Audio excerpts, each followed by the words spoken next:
Hello and welcome. We will be starting in a minute. It's good to see people on. Welcome. Looking forward to today's webinar. I hope you've all been having a wonderful Monday morning. And if you have, maybe put it in the chat box. Tell me what you've been up to this morning. The chat box is, if you squiggle your mouse, you should see a toolbar come up, and on that toolbar there is a 3 dots which says more, and if you click on that it has a chat box. So I'm going to put something in there and what I've been up to this morning.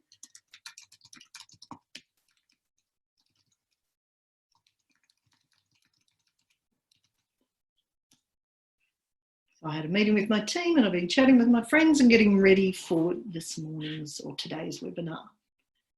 All right, well, we might start. For those who haven't met me before, my name is Danette Fenton-Menzies and I am the Director of Learning at Magical Learning. This is one of a series of webinars that we've been running to support our communities, particularly through these disruptive times. There will be some different ones that we're going to be running next month. This one in particular is to help if you've got children at home and just supporting them through learning from home. So why am I teaching this one? Well, we've raised 5 children as well as we've run training companies for the last 21 years. So we've learned a fair bit about how do you engage learners, whether they're adults or children, and how do you help people be more effective in terms of their learning. So we wanted to support people who might be learning as they're at home, and I've got a bug buzzing around me if you're wondering why I'm flittering my hand around. So that's me. I would love for you to try the chat box. So in the chat box, just click down and put in where you are calling in from today. And I'll put in where I'm coming in from today. The bug's attacking me now. I don't know what the bug is, but it's like an Aussie or something.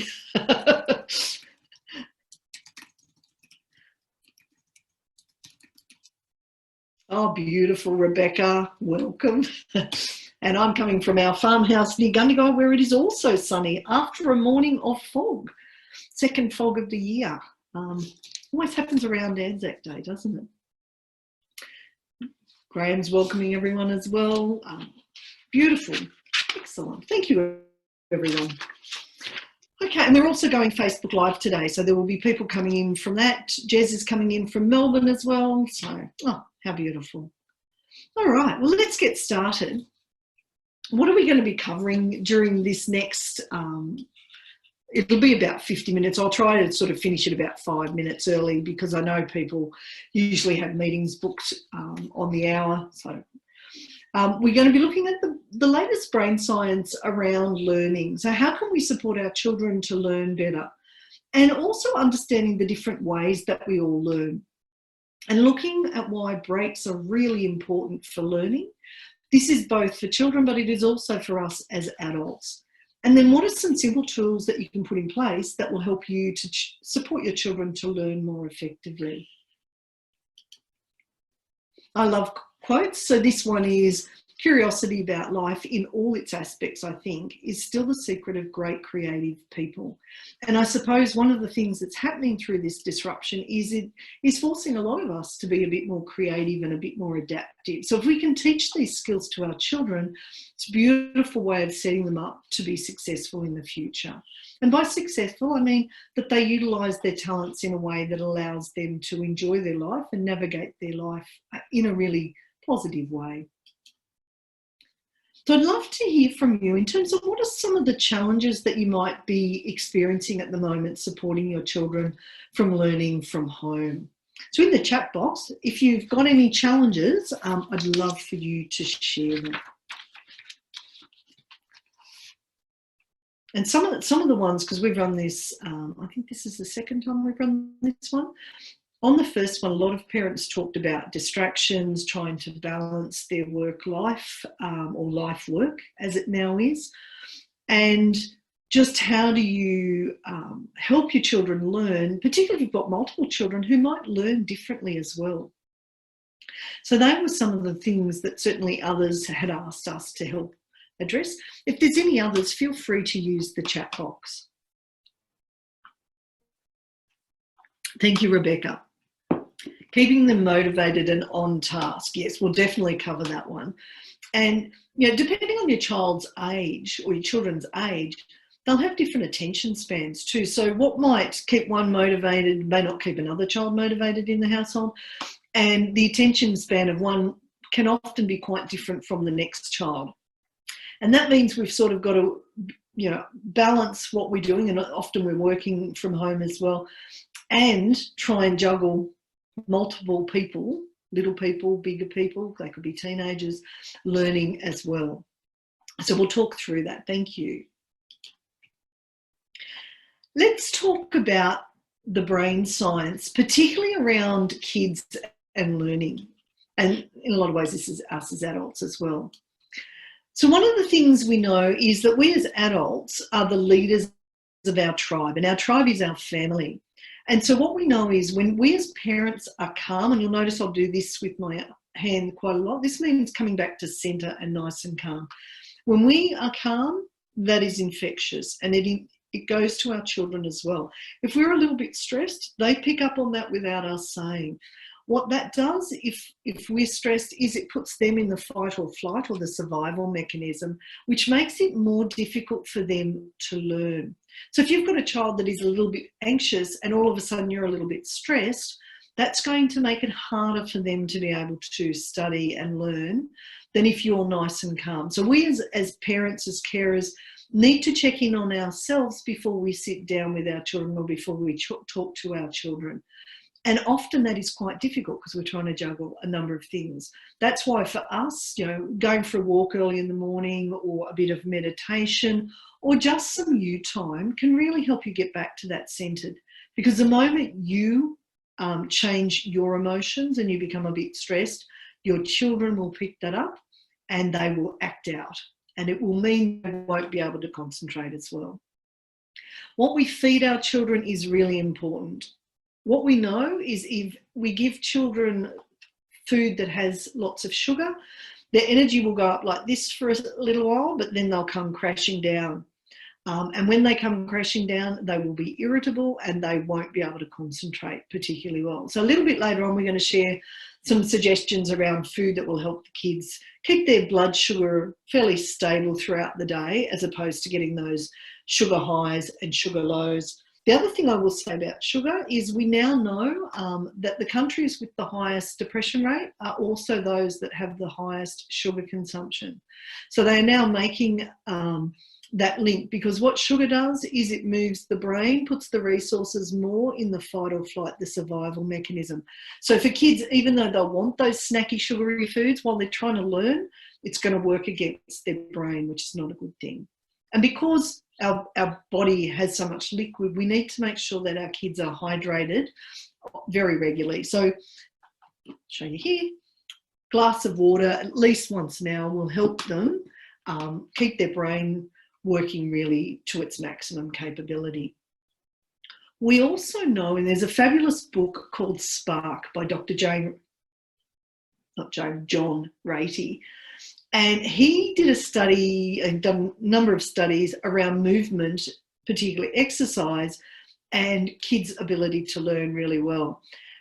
And what they've found is that when children increase their heart rate a bit, so they're increasing the circulation of the blood, that actually supports them to learn better. So exercise before learning actually improves kids' ability to pick up information and also retain information.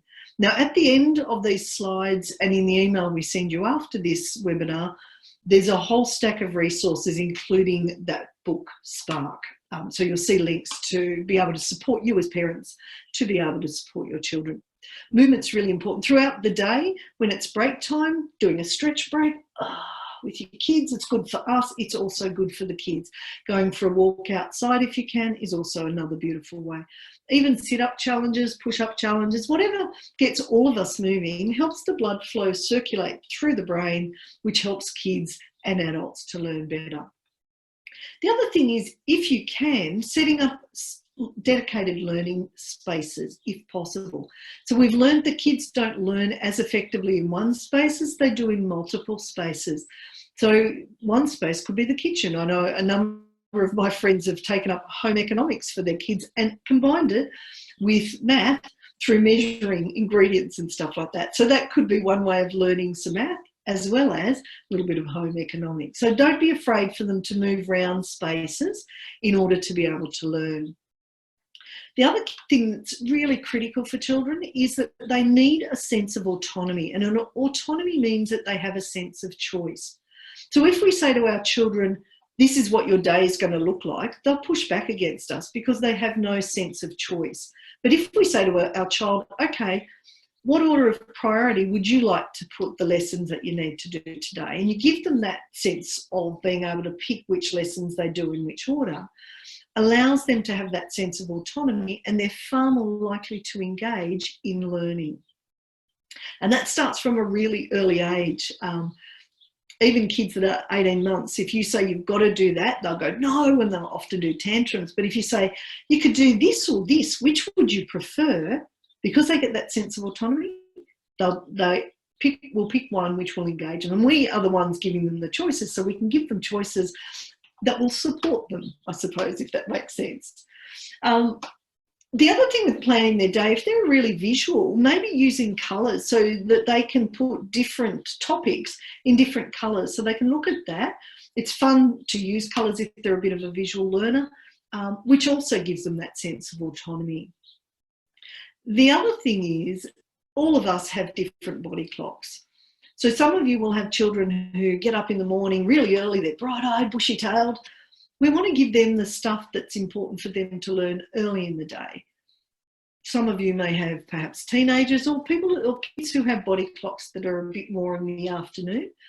The more important learning that then should be done from lunchtime onwards, as much as we can. Now that's obviously working around teachers as well. There's been a lot of research overseas that has shown that particularly schools with teenagers, if they start an hour later, which allows the teenagers to sleep in more, their scores go up like this. Because for teenagers, they often go to bed late, which means they're sleep deprived in the morning. That doesn't work with their brain particularly well. So at home, maybe we have a little bit more flexibility about that. The other thing is obviously taking regular breaks and making sure that there's a bit of play. Our brain loves play. When we have play, our brain is relaxed.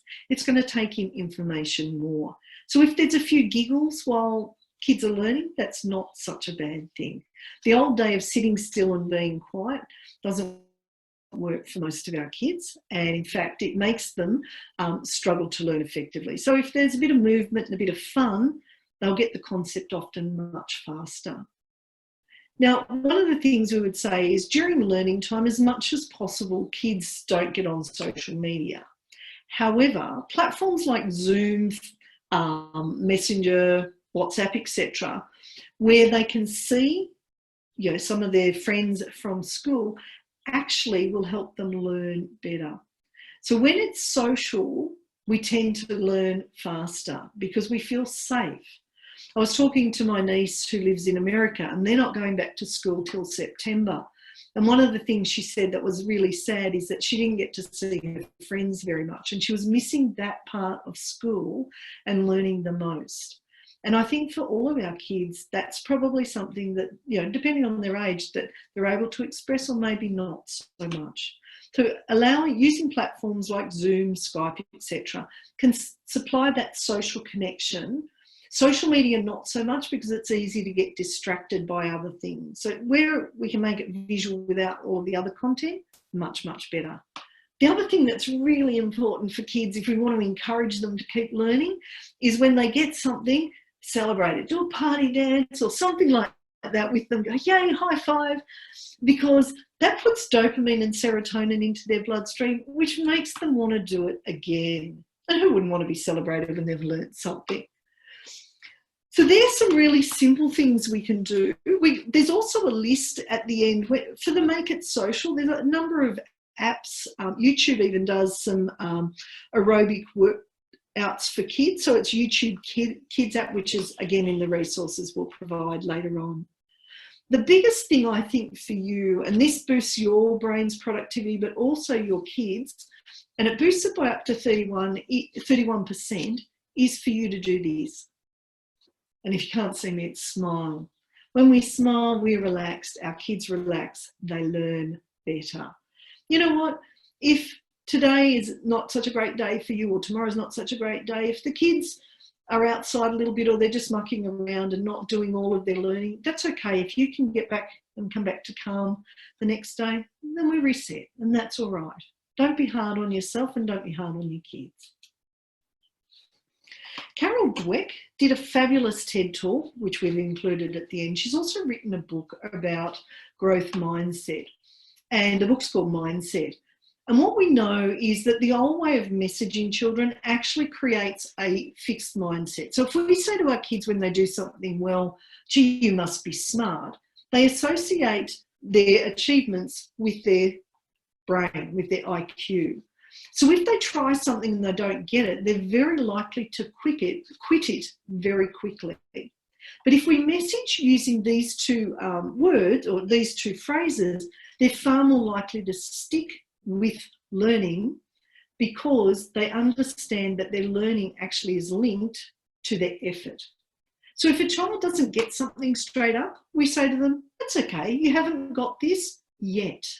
That word yet messages them that there's still a little bit of effort to be put in before they get it. But it's not that they're a failure, they just haven't got it yet. When they get something, we go, you must have worked hard, well done. And again, we're messaging around effort rather than IQ. A dear friend of mine, she was saying, we were talking about this and her two boys, and she has this really high achieving son, very good at number of sports, etc. And she said, you know what, when you told me that, I realised that if he didn't get something straight away, because I always said to him he's really smart, he would just quit and wouldn't try it again. So she changed her language to remind him that it's about effort, and he changed how he tried new things. Now, I'd be curious if you've ever experienced that with your children, where perhaps they have given up because they've just gone, oh, it's too hard, I'm not smart enough. And you know, that language we message ourselves, it either supports us to learn or not. So if you have experienced that either yourself or with others, feel free to put it in the chat box. I've absolutely experienced it myself. So I would say, yes, I've experienced that. And until I learned this, it did stop me learning some stuff. But now I'm like, oh yeah, if I don't get it straight up, then that's just part of the learning process. And my husband's written no comment. We've been together for 21 years. He knows. So the next thing is the 4 pillars of learning. And this is based on the latest brain science around learning. And it's from this book, How We Learn. And this, again, is included in the resources at the end. And the authors looked at the 4 steps to really getting into, consolidating learning in our brain. And the first bit we need to do as parents or carers is to get attention from our children. So attention is where we put our focus on. So if your child is a bit distracted, and Rebecca was talking about them keeping them motivated on task, sometimes that might be an indicator, hey, it's time for a break. But if we don't have their attention first up, what are some of the things we can do to do this? Now, we're going to give you a list of different things you can do under these pillars, but I'll just share 1 or 2 for each of them. So the first thing is, we don't learn through multitasking. So if your child's trying to do too much, their brain will use its energy much faster than if they've got that single focus. So one of the things that we can do as adults is, if our children are a little bit distracted, give them a break first, then get them to sit in their work area or their study area, and then just be quiet for a second and notice what I'm doing. I'm looking at you. Because when we look at our children, they eventually go, oh, and they pay attention. And then I would look at what it is I want them to look at. So that simple use of just looking at the child in the eye and then looking at what they need to pay attention, there's massive brain science around how that helps get them to focus in a beautiful way. The other thing is when they're doing it well, to nod, to give them a thumbs up, to do the party dance, to keep their attention on what they're doing. The other thing with attention is to say to them, this is what I know. Maybe you can find something that I don't know about this topic. And that'll get them excited because there's something that they're going to show you and teach you. And our children love to teach adults, just as we love to teach others as well. So use of your eyes to get them engaged and then teach them to think critically about what they're learning so they question what they're learning. That's what we want. We need those skills. All adults as well as children need that skill of critical thinking. The second step, active engagement, basically means curiosity. So when we're curious about something, we'll delve into that particular topic. What we know is if someone is passive, they are far less likely to learn. So we want to be active in the learning. Ask them questions. Again, because that gets them to think. Sometimes it can be helpful to have a physical object. For example, I might say to kids, let's learn about gravity. I want you to take one of these smiley face balls and I want you to practice and see what you can learn about gravity by playing around with these for 10 minutes and then come and talk to me about what you learned. And if there's a couple of kids, and they might be different ages, they could be teaching each other different things about gravity by using some balls. The other thing about some of your kids is that they will be quite tactile. We're going to talk about that type of learning shortly. But things like squishy balls are a really good way of them staying active. This one's a bit sad. Staying active and being able to learn at the same time. So when we are able to be active, we tend to take in information. So if you think about how school used to be, certainly when I was at school, it was sit down, be quiet. But how we've learnt since tribal days, since cave people days, is we walked and we talked. Because if we sat and we shared, often, unless there was a fire around us, we were going to get attacked by a saber-toothed tiger or something. So movement is a natural part of learning. So if our kids can be a bit more mobile, that helps with their active learning. As I said, laughter is also a beautiful thing for active learning. By laughter, they're showing that curiosity and the joy of learning. The third bit is error feedback. We're not always going to get it right. So sometimes we do something, oh, that wasn't what I was expecting. And the beautiful thing about error feedback is if we treat it in a curious way, when something doesn't work, it actually helps us learn better. But if I've got to get it right first time, that inhibits the ability to learn. So it's just a beautiful way of engaging our children. So if they get a surprise, tell me more about that. What did you learn? And then let them talk and take you through that.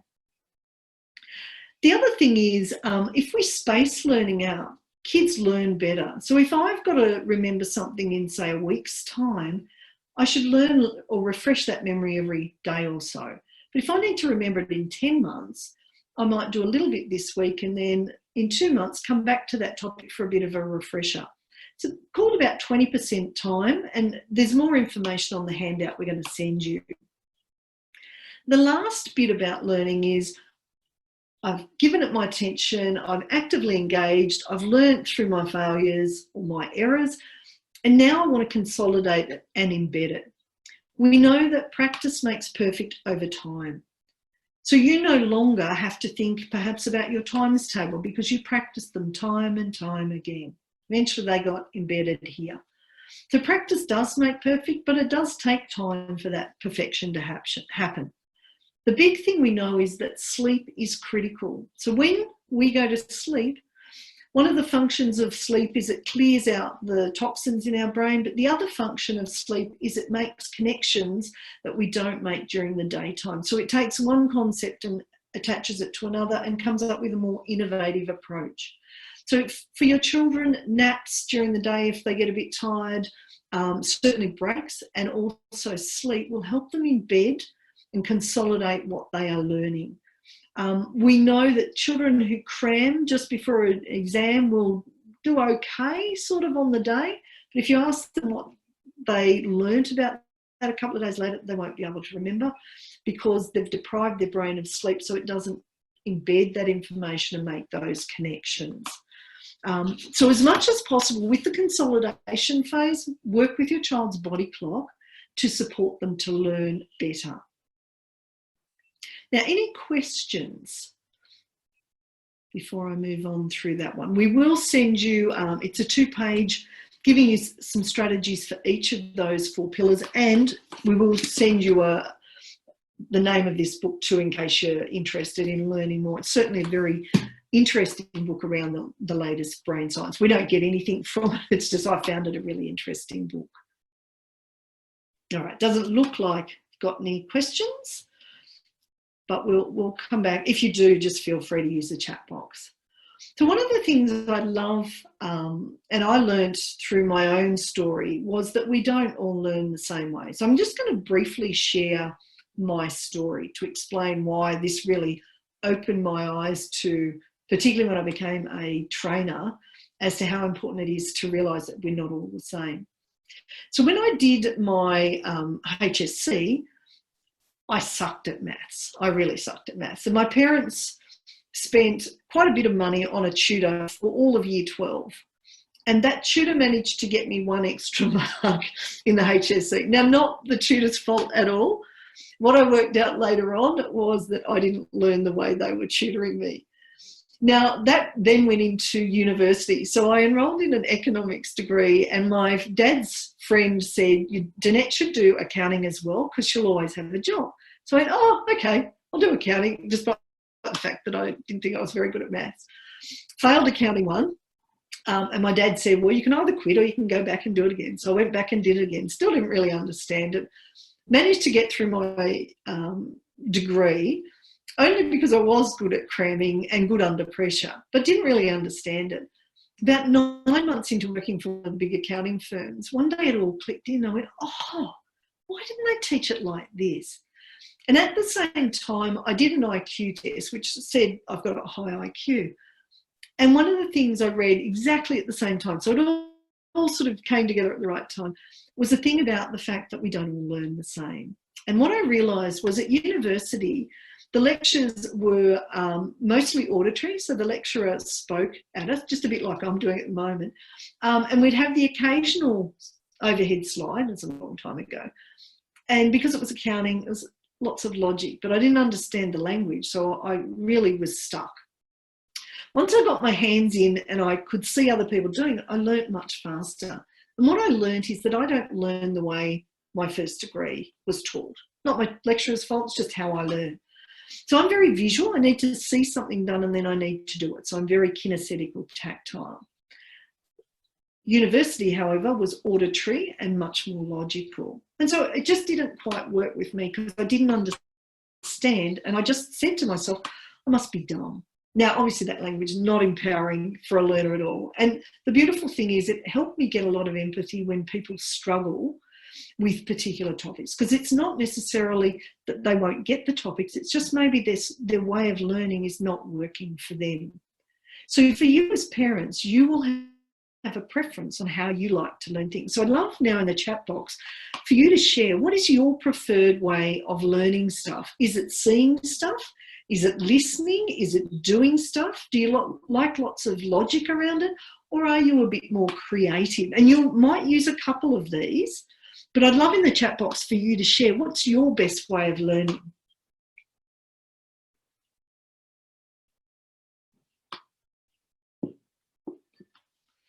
And I'll put mine in there. So mine's definitely visual.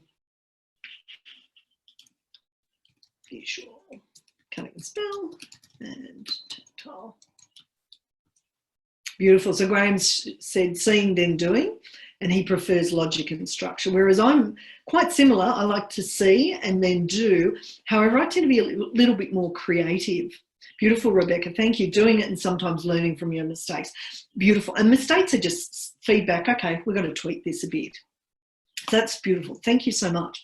So the thing to learn is that if you're teaching your children, you will tend to teach them how you prefer to learn, which may work with some of your kids, but it might not work with all of them. So if they're not getting how you're teaching, you might adopt a different style in order to help them use their preferences. We're going to talk about each of these preferences so you can get an idea. We all tend to use them, but we'll have our own order. So we can tell by a person's eye movement as well as their language. So a person who is more visual as their sort of stronger preference, if you ask a remembering question like, what did you do on the weekend? They'll first look up and they'll use visual terms like I went and saw this, or I looked at this, or I read this. Okay, they're visual. If someone is a little bit more auditory, instead of looking up when you say, what did you do on the weekend? They'll look sideways and they'll tell you about who they spoke to, what they heard. So they'll use sound words rather than visual words. A person who is more tactile or kinesthetic, what did you do on the weekend question? They'll look down and they'll tell you the experiences that they had. Now, if someone is strongly logical, you ask the same question, they'll look straight ahead and they will, if they're logical detail, give you step by step what they did during their day. Someone who's a little bit more creative, they might jump about when they're explaining what it is they did over the weekend. The way we remember the eye movement is VAK, VAC. Visual, auditory, and down for kinesthetic, logical, straight ahead, and your creative tend to jump around a bit. Now, we will all use these, but your order of preference will be different, and your strengths in one or more might be different as well. So I'm strongly visual. If as I was in my first uni degree, sitting in a lecture theatre and the lecturer was just talking at me, I had to take copious notes because I don't take information in particularly well from an auditory perspective. That means when I'm learning, I like to use books, not listen to things. Whereas Graham is a little bit more auditory because he learns a lot by listening to things. Again, not right or wrong, it's just our preferences. So if you've got a child who is perhaps a little bit visual, I bought props today, things like sticky notes can be really helpful. Same with post-it notes. Highlighters, so they've got colour, different coloured pens and pencils, etc. All of those can help them embed information. Give them time to visualise. Okay, what did you learn today? And they can make up a story in their mind around what they were learning. The other thing is, with visual learners, if there is too much visual around them, they will get distracted. So as much as we'll support them, but not too much because easy to get distracted. Whereas my audio or auditory learners generally will like a quiet space unless they're an extroverted processor. So an extroverted auditory learner will learn something and they'll probably want to talk to you about it. What they're doing is learning through talking. So if you've got a child like that, you just need dedicated time to listen, to allow them to talk, to embed that information. They will ask questions. They will like to listen. And sometimes if your auditory learner is a little bit quieter, they'll want to put headphones on just to block out all of the other noises so that they can concentrate on what they're listening to. Get them to record what they're listening and they can play it back. Get them to repeat it out loud or in their head. Jez, who's on this thing, and I'm sure he won't mind me sharing with you, when he was little and he was learning to spell, he would make up songs that spelt out, complicated words. So he would be sitting in the back of the car rapping along with his spelling of words. Jez is a great speller, and that was a strategy that worked really well for him. Instead of reading, if a child is highly auditory, they'll often like to listen to audiobooks versus reading the book. They're learning it just as well, and they'll learn from things like podcasts as well. What you'll notice, the resources we've got at the end tailor for all of the different learning types because we're not all the same. And feel free to ask questions as I go through this too, if any of it resonates or you've got a question.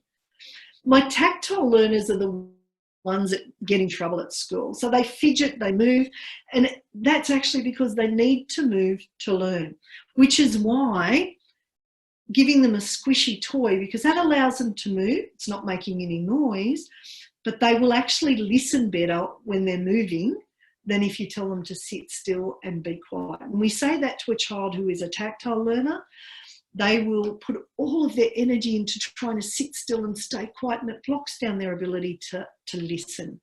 We, with adults, have pipe cleaners in our rooms, and those pipe cleaners, when we were doing face-to-face stuff, a lot of adults would be playing, they're going, wow, I heard so much more than I normally do. If a child is doodling while they're listening to something, doesn't mean they're not listening. They're just a tactile child that needs to move. So the same things that I put up for visuals work quite well with our tactiles. Frequent breaks for your tactiles can be helpful too, because they can get up and move and stretch and come back and be ready.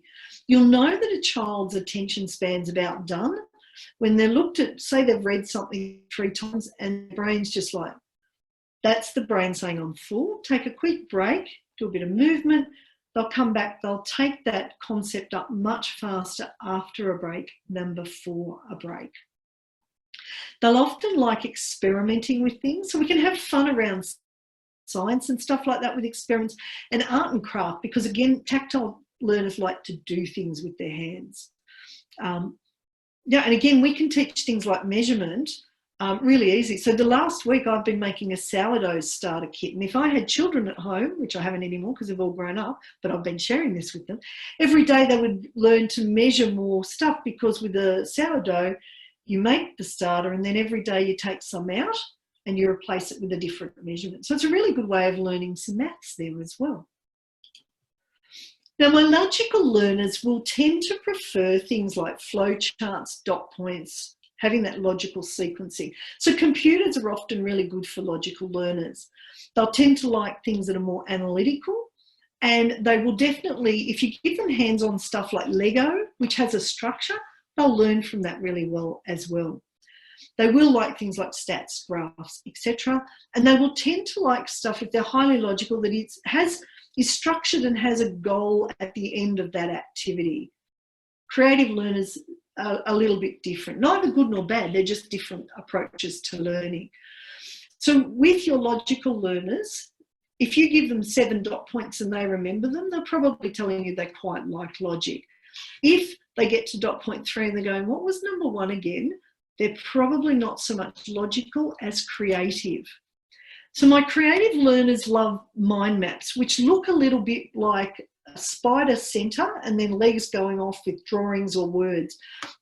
A creative learner will learn exactly the information that you would give to a logical learner, but they like that little bit of chaos around how we draw it. They will take that information in much better than dot points. So if the dot points or flowcharts aren't working with your children, try a mind map. And Google mind map, there's heaps of information about them. Again, my creatives will like all of the colour, the different textures, different materials. Journaling will often help them, and making what they're learning a little less structured and a little bit more creative. And at the moment, those creative skills are actually really important. All right, I'm curious now, what questions have you got about these different types of learning preferences? Now, your child will have all of them, but I am really interested. Have you got specific questions about your children that we can address? Because I'd love to be able to help if I can. I'm just going to have a drink while you type.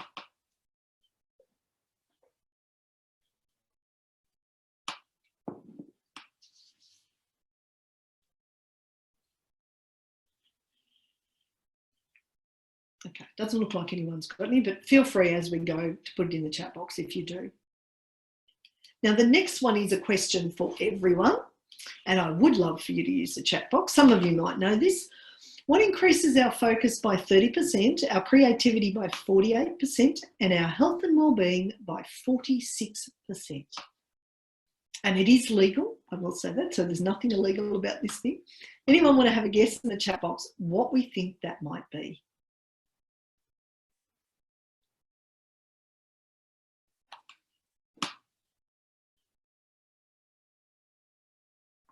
Thank you, Amy. It's pretty close, actually, and it is what you would do in that thing. So Amy wrote in there, exercise. Thank you very much for being generous and volunteering that. It's breaks. Graham said in terms, it's breaks. So we now know that if we work and focus on one thing and then have a break, and in that break I would absolutely suggest what Amy said there, some sort of exercise, stretching, etc., then that increases our ability to focus by 30%, health and wellbeing by 46%, and our creativity by 48%. So for our children, breaks actually are where their brain is doing the hard work, which includes sleep. But if we're doing exercise, that increases the blood flow to the front of our brain. They're going to learn better. So part of helping your kids to learn better at home is to make sure that they are taking regular breaks. So what it does is it will give them more energy. It will also increase their focus and their productivity, and it will reduce their stress because they're moving, which helps get the stress hormones out of their body. So if they're a little bit stressed, get up and move, get them dance. One of my friends, they had a child who was really auditory and quite tactile. They were trying to learn the times table and they were sitting still and they were just struggling. So I said, what about, the child loved to kick the footy. So I said, why don't you go out the backyard, kick the footy, and get your child to start saying the timetable. The child got it like that because they were moving and listening, and it made it so much less stressful for them to learn their times table. Realise that actually the breaks are where our brain does the most important work. It is not when they are sitting still, concentrating really hard and frowning.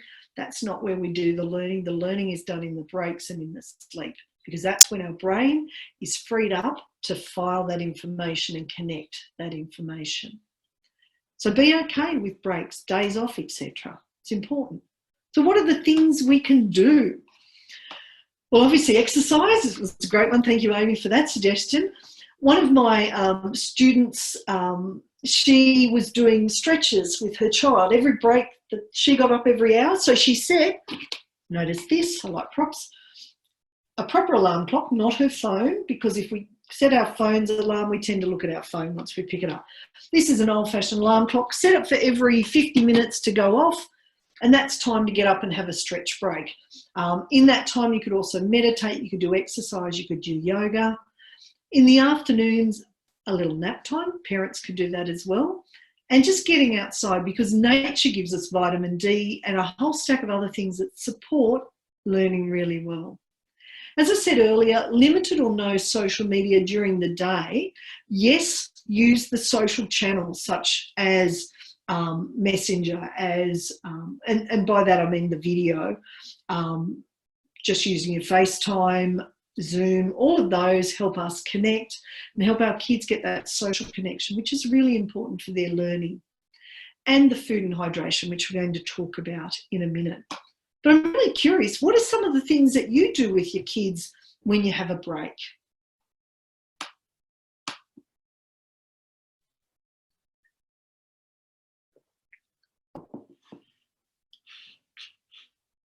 Walk the dog. I love that. That's beautiful.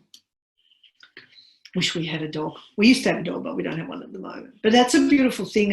It's outside, it's fun. So thank you for that one. Sometimes we would have, I remember when my kids were little, we would go and read some stuff and then have a nap up on the back trampoline and stuff. We did some beautiful ways of learning. Even just having that time just for them to relax, go and do something they like to do, then come back. They're ready to learn because they've had that beautiful break, which has allowed the brain to file information.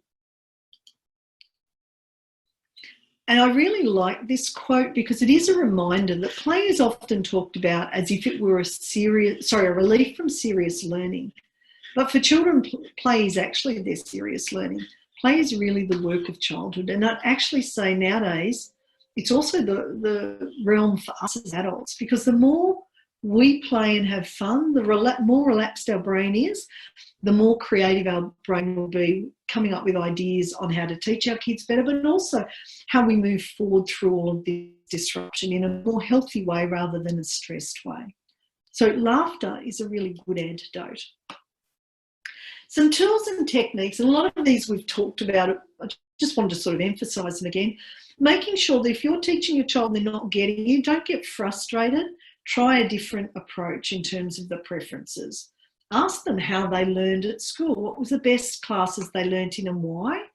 And what ones didn't really work for them, so that they can tell you what their preferences are. Make sure that there is movement throughout the day. You'll actually work with the child's brain. The brain will get more blood flow because the blood's circulating, because the heart's pumping more, and they'll learn faster, which will make them want to keep doing it because it's easier. Make sure it is multisensory. So, you know, here we go, colour, this, different textures, anything that gives them a different, you know, so it's not just one dimensional. We think about multi-sensory. We also know smell is a really interesting thing. When we smell something, it will take us back to our past really fast. So if there's something that is important for them to learn, maybe putting a scent around them, they smell it, say, oh, I can't remember that. So there's all sorts of things we can do with our 5 senses that can help children learn. And you know this because when your kids were younger, what did they do? Get down in the grass, pull it out, sniff it, stick it up their nose. They did all of those sort of things. And children love to learn through the senses. When we got to school, it tended to be less sensory. Doesn't mean at home we can't bring those senses back to support our kids learning better. Breaks we've already talked about, fun, and get outside a little bit. So I love, Amy, that you're walking the dog. That's really important. The other thing is just setting up their learning spaces. So we know that having more than one learning space is perfectly okay for kids learning things. In fact, it helps them to remember different concepts. Most important is making sure from a work health and safety perspective that the child's, where they're sitting, is set up for them. So you don't want them sort of down like this, and you can't even probably see me now, so that they're really struggling to see the screen, or their chair's really not comfortable. Know too that it's okay for the kids not to to sit down all the time. They can stand up. This webinar I'm doing is standing up because I have a treadmill desk, because I know that that actually gives me more energy and more animation. So if it's something that is a bit lively, having children stand up, do movement can actually help them learn better. It can even be, you know, okay, instead of saying that thing, I want you to do a dance interpretation. They'll still remember those concepts in their head just through movement. Really great way of helping them become engaged as learners. In terms of food, our brain eats regularly. So every 2-3 hours, our brain is eating. Doesn't eat our fat, unfortunately. So it requires us to eat. So during the day, your children should be snacking on a regular basis. Stuff that is whole foods, nutritious foods. Seeds are really good for blood sugar. They keep it nice and stable. If there's no allergies in the household, nuts are quite good as well. Fruit and vegetables. Hummus is really good for brain food. So in the afternoons, a bit of hummus, carrots, celery, etc. just helps that blood sugar and helps embed that information. Now, your children mightn't like it initially, but if you say this is brain's food, they will actually, even Year 12 kids will take that on and get a bit excited about things like hummus. As I talked about a little bit earlier, low or no sugar as much as possible for the snacks, because the moment they have that sugar, they're going to get a bit of energy, yes, but then they're going to slump as well. So as much as possible, the less process the food's gone through, the better it's going to be for their brain capacity to maintain that focus over time. And the other one is keep them hydrated. So I've run out of water, so very shortly I'm going to have to go and fill this up. I'll do that at the end of the webinar. Yeah, about a glass an hour is about the minimum, because you want them to have that nice hydration. If your lips are a little bit parched, or theirs are, they're already dehydrated a little bit, which means their brain's not getting enough liquid to be as efficient and as effective as it could be. And not any diet drinks or anything like that, just good old water is the best way to stay hydrated. Now, question for you, because I've given you lots of information. What sort of things are you going to work on to support your kids learning from home moving forward? What are some of those suggestions that you might put in place moving forward? feel free to put in the chat box.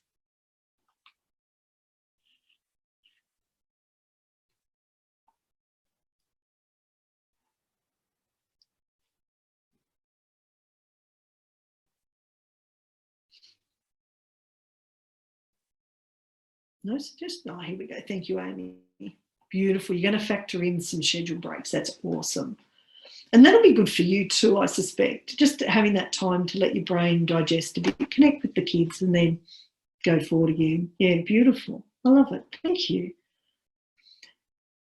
And I would say, you know, the smile bit I did earlier, so that increases your brain's capacity and productivity by about 31%. Does the same to the kids too. So if you notice, and this is all of us, if we notice that we're frowning a little bit, we're a little bit serious, that's probably a really good suggestion for now. It's time to get up and have a bit of move, maybe a bit of laughter. All right, let's start again. And then we work with our brain versus again. Big muffin against it. So some resources I'd love to share with you, and we will send these all out to you. And there's a couple of slides for this one. So there's some TED Talks, an article. The Khan Academy has a whole stack of stuff around maths and science that's all free, and it's all age appropriate. So if you're looking for something online that can help your kids in those areas, the Khan Academy is really, really helpful. In terms of food, there's a whole stack of stuff there around food that can be helpful as well. There are a couple of other places, and I'm just checking where I put them on. Yes, and we'll send these as part of the recording of this. Some additional places, there's a place called outschool.com and prodigygame.com, which is around maths games and stuff like that. The other thing is non-tech as well. So, you know, if you've got parents who are feeling a bit socially isolated, they could also be helping your kids to learn. If they've got an iPad or something like that, or a computer, they could be, I don't know, reading stories with your kids or doing some maths homework and stuff like that. So don't think that you've got to do it all by yourself. Utilise some of those great resources online. And remember, if it all gets too much one day, go outside, go for a break, give them a hug, and then tomorrow will be another day. We should not be really harsh on ourselves at the moment. Be gentle on ourselves. Be gentle on the kids. Yeah, we'll all get through this. As I like to say, this too shall pass. We just need to look after ourselves and our kids while we're going through it. We've got some more webinars coming up. That one's not been updated. That was my fault. We're doing Managing Life and Work as our one, and I think it is Wednesday the 13th. Graham will put that in the chat box this month. I apologise for that one. We've also got some more new ones happening later on next month, so the third and the last week of May, around communication and a couple of other areas. So feel free to follow us on social media because we share a lot of those. If you're not receiving our newsletter, just email us at learn@magicallearning.com. We'll put you on that. It only comes out once a month, but we share a lot of helpful resources, as do our team on social media. So let's see, have we got any questions before we finish up? And I've tried to finish a little bit early so that you've got time before the next one. Oh, it's the 12th of May, Tuesday the 12th of May. Maintaining life-work balance. Thank you, Graham. All right, well, that looks like we don't have any other questions. So I'd like to say thank you so much for joining us today. If you do have any specific questions relating to your kids, feel free just to email us at learn@magicallearning.com. We're happy to just get back to you and share some additional tips. You will receive, I think it's 6 weeks worth of emails with short videos and resources to support you, to support your children while they learn from home. Thank you so much for joining us today, and have a magical week. Until next time, take care. Thank you. And Amy, you will get a recording of the whole lot, so you'll be able to watch it all. I'm glad you made it anyway. Take care, everyone.